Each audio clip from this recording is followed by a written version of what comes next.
Hello everyone, कैसे हैं आप सब। I hope you all are doing great. मैं हूं सोनम, इन्फॉर्मेशन सेंटर में आप सभी का स्वागत है। तो अगर आप इन्फॉर्मेशन सेंटर के एक रेगुलर व्यूअर हैं तो आपको पता होगा कि यहाँ पर अभी ग्रामर सीरीज चल रही है, जहाँ पर हम सारे इंग्लिश के लेसन्स देख रहे हैं। अभी तक हम 3 क्लासेस कर चुके हैं और आज 4th क्लास है। 3 क्लासेस में आपने क्या देखा है? पहली क्लास में आपने देखा था सारे टेंसेस को एक ही वीडियो में, महा वीडियो था वो, जिसमें मैंने सारे टेंसेस को एक ही वीडियो में सिखाया था।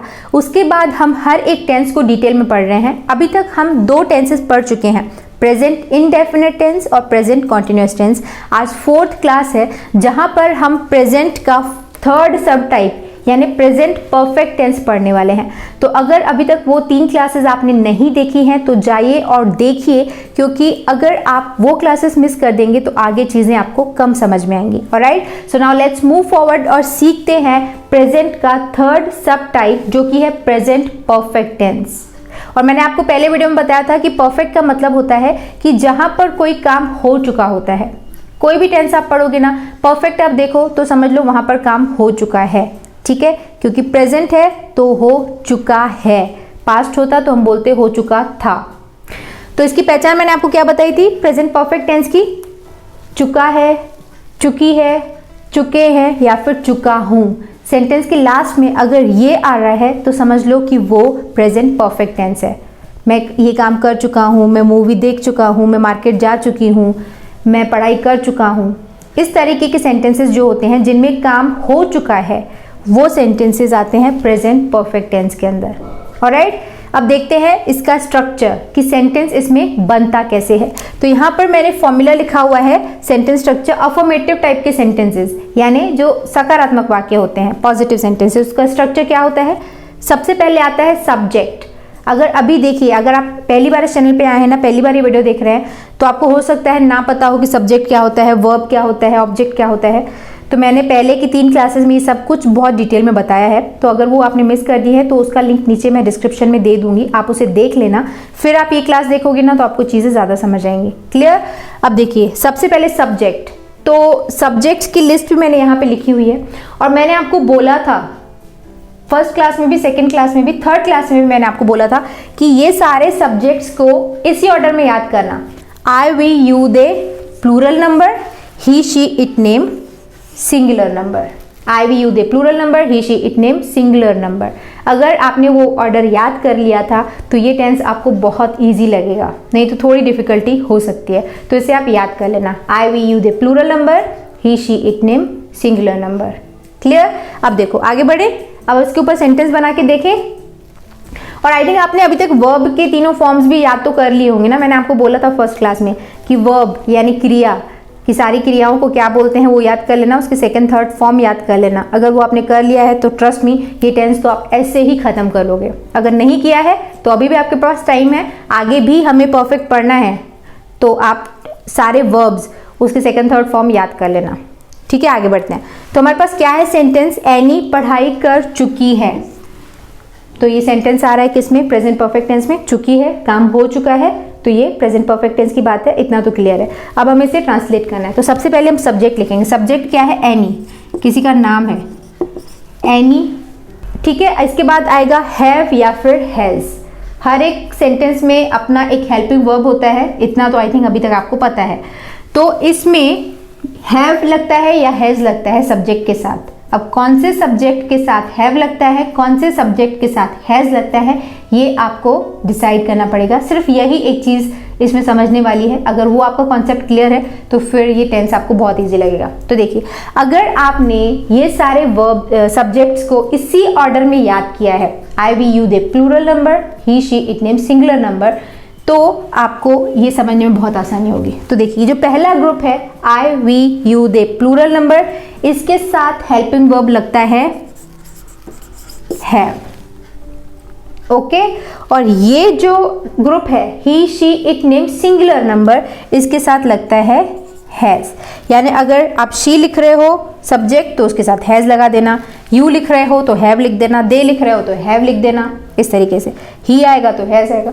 तो अगर ये ऑर्डर आपको याद है, I we you they plural number, he she it name singular number, तो बस आपको इसको समझने में आपको प्रॉब्लम होगी नहीं। पहला ग्रुप है हैव लगा दो, सेकंड ग्रुप है हैज़ लगा दो, ठीक है। अब देखो, अब इसको ट्रांसलेट करने की कोशिश करते हैं। तो सबसे पहले हमारे पास सब्जेक्ट क्या है, एनी।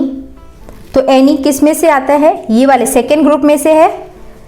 इसके साथ क्या लगेगा, हैज़, एनी फिर हैज़, ओके। इसके बाद लगेगा वर्ब का थर्ड फॉर्म। तो हमारे पास पढ़ाई करना वर्ब है, पढ़ाई करना को क्या बोलते हैं, स्टडी। उसका थर्ड फॉर्म क्या होता है, स्टडीड। ये आपको याद होना चाहिए, इसमें आपकी हेल्प कोई भी नहीं कर सकता। अगर वो आपको याद है ये सारे वर्ब्स, तो ये क्या मतलब आपको इंग्लिश ही बहुत ईजी लगेगी। एनी हैज स्टडीड, ऑब्जेक्ट क्या है, कुछ भी नहीं, सेंटेंस में ऑब्जेक्ट नहीं है तो उसे हम छोड़ देंगे। हमारे पास क्या सेंटेंस बना, एनी हैज स्टडीड। ऑब्जेक्ट हो किसी भी सेंटेंस में ऐसा कंपलसरी नहीं है, अगर नहीं है तो आप उसे छोड़ देना। नेक्स्ट है क्या हमारे पास सेंटेंस, हम ये मूवी देख चुके हैं। हम के लिए क्या सब्जेक्ट यूज होता है, वी, ओके, वी। उसके बाद लगेगा हैव या हैज, वी के साथ क्या लगेगा, हैव, वी हैव।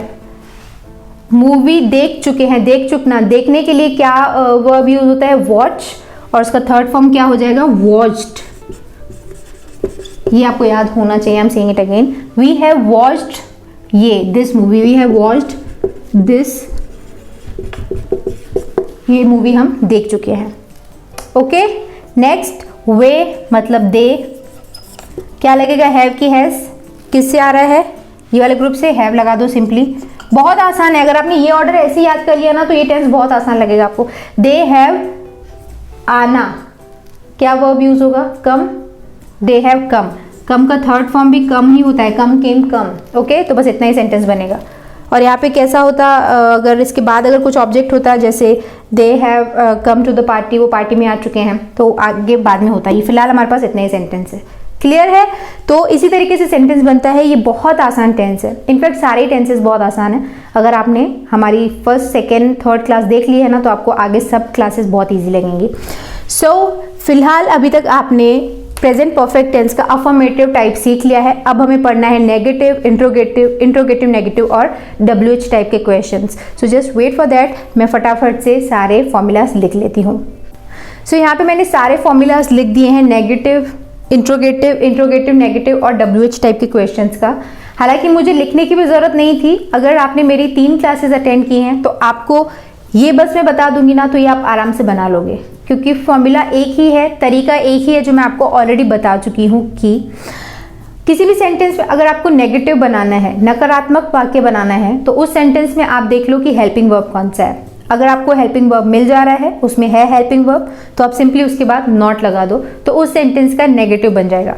जैसे हमारे पास अफर्मेटिव सेंटेंस क्या है कि हम ये मूवी देख चुके हैं, we have watched this movie, right, we have watched this movie. आप हैव के बाद सिंपली नॉट लगा दो। हेल्पिंग वर्ब क्या है, हैव, है ना, हेल्पिंग वर्ब है हमारे पास हैव। तो अगर हमें इसका नेगेटिव बनाना है तो सिंपली आप उसके बाद नॉट लगा दो, बाकी का सारा सेंटेंस सेम रहेगा। तो इसका नेगेटिव क्या बनेगा, हम ये मूवी देख चुके हैं का नेगेटिव क्या बनेगा, हम ये मूवी नहीं देख चुके हैं। तो इसे आप कैसे लिखोगे, वी के बाद हेल्पिंग वर्ब क्या लगेगा, हैव, ठीक है, वी हैव, उसके बाद लग जाएगा नॉट, वी हैव नॉट, इसके बाद सिंपली वॉच्ड। देखना के लिए वॉच हेल्पिंग वर्ब लगता है, उसमें ईडी लगा दो, थर्ड फॉर्म बन जाएगा watched. We have not watched this movie. Very simple. किसी भी सेंटेंस का नेगेटिव बनाना बहुत आसान है, और जितना नेगेटिव बनाना आसान है उतना ही इंट्रोगेटिव बनाना भी आसान है, यानी क्वेश्चन मार्क, सवाल। वो कैसे करोगे, आप सिंपली सेंटेंस का जो हेल्पिंग वर्ब है उसे आगे लेके आ जाओ, फिर उसका नेगेटिव बन जाएगा। जैसे इस वाले का हमारा इंट्रोगेटिव क्या बनेगा कि क्या हम ये मूवी देख चुके हैं, तो क्या बनेगा, क्या हम ये मूवी देख चुके हैं, राइट। तो इसका आप इसमें हेल्पिंग वर्ब देखो कौन सा है, हैव या हैज है, उसको सेंटेंस के आगे लेके आ जाओ। बाकी का फिर सब सेम रहेगा, सब्जेक्ट रहेगा, फिर वर्ब का थर्ड फॉर्म रहेगा, ऑब्जेक्ट रहेगा, और उसमें क्वेश्चन मार्क रहेगा, क्योंकि हम सवाल पूछ रहे हैं तो लिखने में क्वेश्चन मार्क का जरूर ध्यान देना। तो इसका ट्रांसलेशन क्या बनेगा कि क्या हम ये मूवी देख चुके हैं, इसका क्या बनेगा सेंटेंस, हैव, हेल्पिंग वर्ब लगेगा ना वी के साथ, हैव, वो आगे लगा दिया, हैव वी, फिर सब्जेक्ट, हैव वी फिर वर्ब का थर्ड फॉर्म और फिर ऑब्जेक्ट, फिर इसमें लग जाएगा क्वेश्चन मार्क। बस इतना सही है, ट्रस्ट मी। और इंट्रोगेटिव नेगेटिव बनाना हो तो वो भी मैं आपको अभी तक के 2 वीडियोस में बता चुकी हूँ, क्लास सेकेंड, थर्ड और फर्स्ट, तीनों में मैंने आपको बताया था कि अगर आपको इंट्रोगेटिव नेगेटिव बनाना है तो सिंपली आप सब्जेक्ट के बाद नॉट लगा दो। जैसे आप इंट्रोगेटिव बना रहे हो ना, हैव आगे लगा के फिर सब्जेक्ट, फिर उसके बाद आप नॉट लगा दो। जैसे क्या बनेगा, have we not watched this movie, have has फिर सब्जेक्ट, फिर उसके बाद नॉट लगेगा, बाकी का सारा सेम रहेगा। क्या बनेगा ट्रांसलेशन, कि क्या हम ये मूवी नहीं देख चुके हैं। इंट्रोगेटिव नेगेटिव ऐसे ही बनेगा ना, कि क्या हम ये मूवी नहीं देख चुके हैं, तो आप क्या लिखोगे, have we not watched this movie.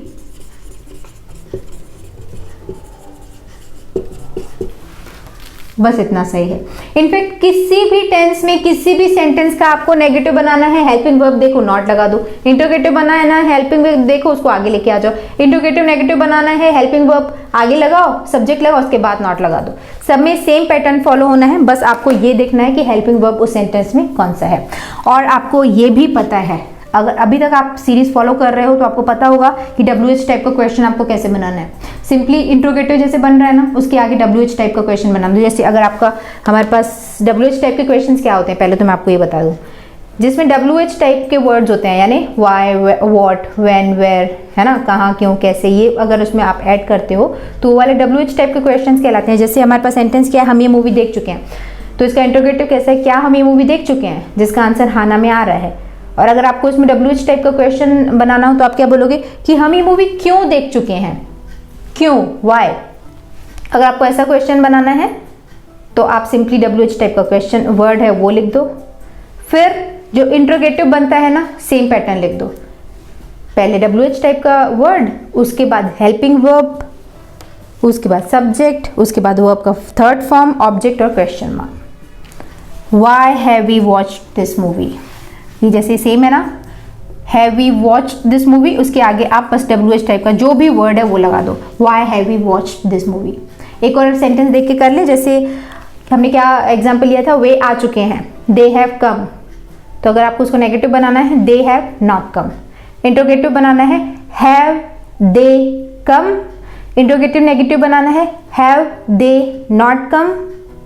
Okay, और अगर आपको WH टाइप का क्वेश्चन बनाना है तो आप बोलोगे वेयर हैव दे कम, वे कहाँ आए हैं या कहाँ आ चुके हैं, या वे क्यों आ चुके हैं, वाई हैव दे कम।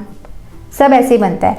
तो अगर आपको इसकी प्रैक्टिस करनी है तो हर एक टेंस की तरह मैं इस टेंस में भी आपको बोलूंगी कि 20 to 25 या 30 टाइप के सेंटेंसेस हिंदी में लिखो। पहले तो वो आ चुके हैं, वो पढ़ाई कर चुका है, वो सो चुकी है, वो गाना गा चुकी है, वो पतंग उड़ा चुकी है, इस टाइप के सेंटेंसेस लिखो। उसका पहले तो अफर्मेटिव बनाओ, ठीक है, उसको सिंपली ट्रांसलेट करो, फिर उनके 5 टाइप बनाओ, नेगेटिव बनाओ, इंट्रोगेटिव बनाओ, इंट्रोगेटिव नेगेटिव बनाओ। वो जब आपके पास बन जाएंगे, जैसे 25 या चलो 20 अगर आप सेंटेंसेस ले रहे हो तो आपके पास 100 सेंटेंसेस बनेंगे। फिर उनको आप ऐसे बोलो, जैसे मैंने आपको एक फॉर्म में बोला, Soha has slept, Soha has not slept, has Soha slept, has Soha not slept, why has Soha slept. इस तरीके से हर एक सेंटेंस को बोलो, तो ऐसे आपकी टंग शार्प होगी, टंग क्लीन होगी, आप बहुत आसानी से बोलने लगोगे और ये टेंस आपको बहुत अच्छे से क्लियर हो जाएगा, सारी चीज़ें आपको रट जाएंगी। तो ये टेंस यहीं तक था। अगर पसंद आया हो तो वीडियो को लाइक करके शेयर ज़रूर करिएगा और अपने आसपास के लोगों को इस सीरीज़ के बारे में ज़रूर बताइएगा, ताकि उनको पता हो कि यहाँ पर इन्फॉर्मेशन सेंटर पर ग्रामर सीरीज़ चल रही है। क्योंकि बहुत सारे लोग पढ़ना चाहते हैं बट उनके पास परफेक्ट रिसोर्सेज नहीं होते हैं, तो उनके साथ अगर आप इस सीरीज़ को शेयर करेंगे तो उन्हें पता चलेगा और वो इस सीरीज़ को ज्वाइन कर पाएंगे। तो वीडियो को लाइक करने के बाद शेयर ज़रूर करिएगा और इसको लेकर अगर आपके कोई डाउट्स हैं तो मुझे नीचे कमेंट सेक्शन में पूछिएगा। इससे पहले कि हम वीडियो को एंड करें, यहाँ पर मैंने कुछ लिखा हुआ है, अगर आपने ध्यान दिया हो, हमने यहाँ पे एक्सरसाइज के लिए कुछ सेंटेंसेस लिखे हुए हैं। तो अगर आपने ये लेसन बहुत अच्छे से समझा है तो इसको आप बहुत आसानी से खुद ही ट्रांसलेट कर लोगे। अगर नहीं तो मैं आपको ओवरव्यू के लिए या फिर चलो हेल्प के लिए कुछ सॉल्व करके बताती हूँ, बाकी आप खुद कर लेना। तो पहला हमारे पास सेंटेंस क्या है कि तुम बदल गए हो। तुम बदल गए हो मतलब तुम बदल चुके हो, ठीक है। लिखने का तरीका बस अलग है। यहाँ पर मैंने आपको एक और पहचान नहीं बताई ना, चुका है, चुकी है, चुके है, चुका हूँ। इसके बाद ए है या ई है, ए हो,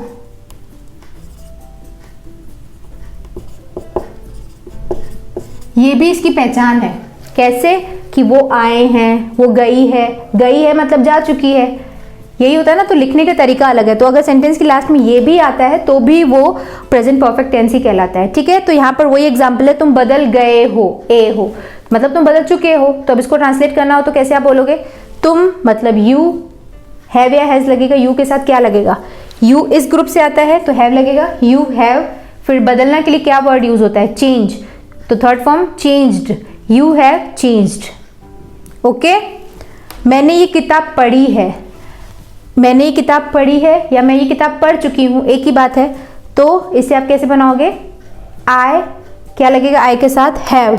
आई have read, read read read spelling same ही होती है बट उसे पढ़ा जाता है आई रीड, रेड रेड के जैसे पढ़ा जाता है। तो आई हैव रेड दिस बुक, मैंने ये किताब पढ़ी है, मैं ये किताब पढ़ चुकी हूँ। I have read this book, spelling same ही रहती है, इसे पढ़ते अलग हैं। ठीक है, नेक्स्ट, तुम यहाँ क्यों आए हो? क्यों WH टाइप का वर्ड यूज हुआ है इसमें। तो सिंपली आप देखो, अगर आप नए नए हो ना, अगर आप ऐसे नहीं बना पा रहे हो जैसे तुम यहाँ क्यों आए हो, तो अगर आप किसी एक्सपर्ट से बोलोगे तो वो क्या बोलेगा? Why have you come here, तुम यहाँ क्यों आए हो, ऐसे बना लेगा। बट फिलहाल अगर आप नहीं बना पाओगे तो सिंपली आप इसका पहले अफर्मेटिव बना के देखो। तुम यहाँ क्यों आए हो, तो तुम यहाँ आए हो, तुम यहाँ आए हो मतलब यू हैव कम हेयर। इसका फिर आप इंट्रोगेटिव बनाओ, हैव यू कम हेयर। फिर अगर WH बनाना है तो उसके आगे WH वर्ड बना दो, why have you come here. तो ऐसे स्टेप बाय स्टेप बनाओगे तो ये बन जाएगा। अगर आपसे वैसे ही बन जा रहा है तो बहुत अच्छी बात है। तो इसका ट्रांसलेशन होगा क्या एक्चुअली? व्हाई, सबसे पहले WH वर्ड व्हाई, उसके बाद हेल्पिंग वर्ब, तुम के साथ हेल्पिंग वर्ब कौन सा लगता है? Have, why have. फिर लगेगा subject you, why have you come here. Next, उसने नई कार खरीदी है या वो नई कार खरीद चुका है, एक ही बात है। तो उसने नई कार खरीदी है को आप क्या बोलोगे? He, helping verb has, he has. खरीदने के लिए क्या वर्ब यूज होता है? बाय। उसका third form bought, he has bought, he has bought a new car, उसने नई कार खरीदी है, he has bought a new car. तो यहाँ तक का ट्रांसलेशन मैंने आपको बता दिया है। इसके बाद ये सारे सेंटेंसेस लिखे हुए 5, इसे आप ट्रांसलेट करिए, कोशिश करिए। बन रहा है तो बहुत अच्छी बात है, नहीं बन रहा है तो इसका आंसर मैं आपको फर्स्ट कमेंट में दे दूंगी। आप पहले आप बनाइए, फिर आप उसे क्रॉस चेक करिएगा तो फिर ये आपसे बनने लगेंगे। क्लियर है? तो फिलहाल हम इस वीडियो को एंड करेंगे। अगर आप पहली बार इस चैनल पे आए हैं तो again I will remind you कि चैनल को सब्सक्राइब ज़रूर करिएगा। उसके लिए नीचे जो रेड कलर का सब्सक्राइब बटन है उसको आपको टच करना है और उसके बाजू में जो बेल आइकन है उसको आपको प्रेस करना है। अगर आप ऐसा करेंगे तो इस चैनल पर जब भी कोई नया वीडियो अपलोड होगा तो उसका नोटिफिकेशन आपको मिल जाएगा। आप फिर फ्री ऑफ कॉस्ट इंग्लिश सीख सकते हैं। एंड वीडियो को लाइक शेयर ज़रूर करिएगा और आपका डाउट नीचे कमेंट करिएगा। और अगर अभी तक आपने मुझे मेरे इंस्टाग्राम पर फॉलो नहीं किया है तो वहाँ भी मुझे फॉलो करिएगा। मेरा इंस्टाग्राम का हैंडल है sonam_asrani। Don't forget to follow me on Instagram as well. Bye bye, take care.